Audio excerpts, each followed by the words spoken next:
Steve had always been a man of ambition. After years of intense study, he had finally earned the title of scientist, and with it the opportunity to work for a prestigious company. It was a dream come true. The company was renowned for its cutting-edge research in biology and genetics, and getting hired felt like a major step in his career. But right from the start, something seemed off. His boss, Dr. Morrison, was a tall, gaunt figure with cold, calculating eyes that seemed to pierce through Steve whenever they spoke. There was something unsettling about him, his smile too sharp, his gaze too intense, but Steve brushed it off, eager to impress. He was here to work, not to question his superior's odd behavior.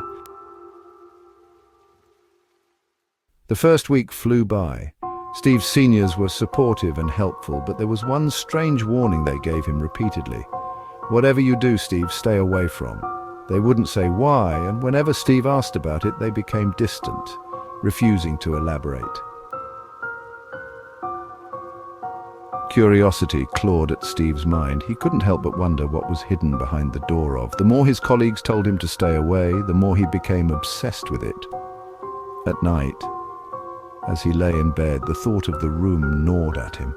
What was so secret that it couldn't even be mentioned?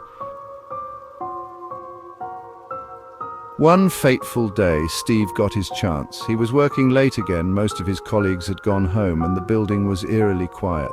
As he walked past the corridor where room 40 was located, he noticed something unusual.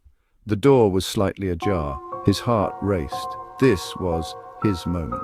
Steve looked around to make sure no one was watching, and then quickly made his way to the door. With one final glance down the hallway, he pushed it open and stepped inside. The room was dimly lit, and the air was thick with the smell of chemicals and decay.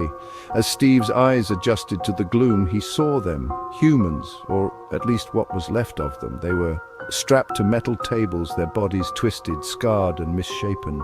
Tubes ran from their arms and legs, feeding some unknown substance into their veins. Their faces were contorted in agony, eyes wide and unseeing. Steve's breath caught in his throat. This was no ordinary research, this was torture. But that wasn't the worst of it. At the far end of the room, something stirred. Steve turned, his eyes locking onto a large glass container. Inside was a creature unlike anything he'd ever seen. It was humanoid, but its body was a grotesque mockery of human form. Its skin was stretched tight over bulging muscles, its teeth long and sharp, and its eyes. They were a glowing, furious red. The creature stared back at Steve with a chilling intelligence, its breath fogging the glass as it snarled, revealing rows of jagged teeth. Steve's blood ran cold. He had to get out of there.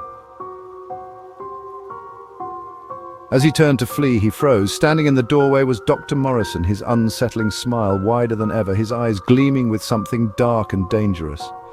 Curiosity, Steve. It always gets the better of people, Dr. Morrison said in a low, cold voice. His expression twisted into something sinister as he slowly stepped into the room.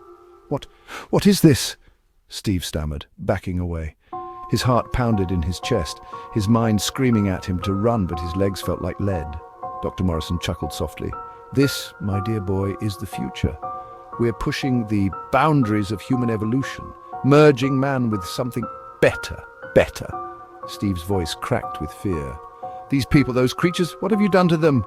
Dr. Morrison's smile faded, his expression hardening. You weren't supposed to see this, Steve. No one outside of the project is meant to know. But now, he sighed, as if disappointed. Now I'm afraid you've left me no choice. Before Steve could react, the room seemed to shift. He turned to run. But as he moved toward the exit, the hallway outside flickered with unnatural shadows. The lights dimmed, and suddenly it wasn't just Dr. Morrison standing there. Figures appeared, emerging from the darkness. His colleagues, the very same people who had been so friendly, so helpful.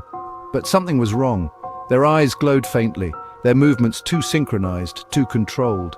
They weren't human anymore. Steve screamed, backing away, but it was too late. He was surrounded. What are you? Steve yelled, his voice trembling as his eyes darted from his boss to the crowd of altered employees. He could feel the walls closing in on him, the atmosphere thickening with menace. Dr. Morrison's smile returned, more grotesque than before. We are what you will soon become, Steve. Welcome to the next phase of our research. Unfortunately, you'll be a part of it.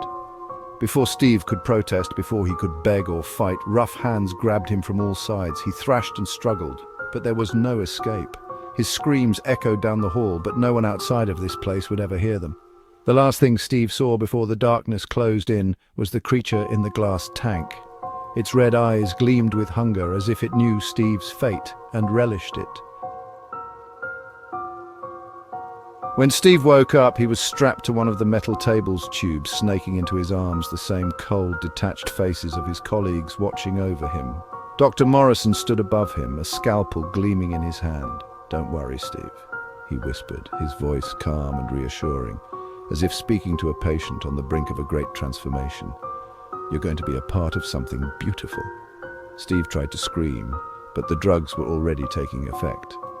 The room blurred, and the last sound he heard was the growl of the creature, the thing he would soon become.